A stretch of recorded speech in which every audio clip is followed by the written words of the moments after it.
ఒకానొక గ్రామంలో దుష్టులుగా, దొంగలుగా పేరుమోసిన నలుగురు యువకులు, ఒక పేదరాలు రంగమ్మ మేకపోతును దొంగలించి, గ్రామ వెలుపల చెరువుగట్టుపైన ఉన్న మర్రిచెట్టు కింద చంపి, వండుకు తినేశారు.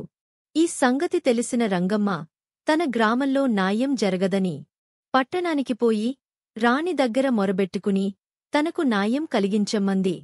రాణి నలుగురు యువకులను పట్టి తెప్పించి, విచారణ ప్రారంభించింది. ఆ నలుగురిలో రాముడనేవాడు రాణితో, ఈ రంగమ్మకు మేకపోతు లేదు. ఇక దాన్ని దొంగలించడమేమిటి? అన్నాడు భయం లేకుండా. అది విన్న రంగమ్మ కోపంగా, ఓరేయ్, రాముడు! చెరువుగట్టుపై ఉన్న మర్రిచెట్టు కింద మీరు చంపి తిన్న మేకపోతు ఎవరిది? అని అడిగింది. ఆ నలుగురిలో మరొకడు నవ్వి, మహారాణి, అసలు మా గ్రామంలో చెరువులేదు. మర్రిచెట్టు అంతకన్నా లేదు, అన్నాడు. అన్యాయం! అన్యాయం! చెరువు ఉన్నది. మహారాణి, చెరువుకు సరిగా తూర్పు దిక్కున, మొన్న అష్టమినాడు, విల్లు నా మేకపోతును చంపి తిన్నారు, అన్నది రంగమ్మ.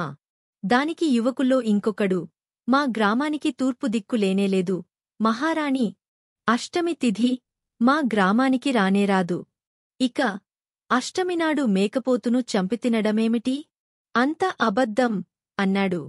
దానితో రాణికి నిజం తెలిసిపోయింది. ఆమె రంగమ్మకు నష్టపరిహారం ఇప్పించి, నలుగురు యువకులకు శిక్ష విధించింది. Thanks for watching. Please like and subscribe.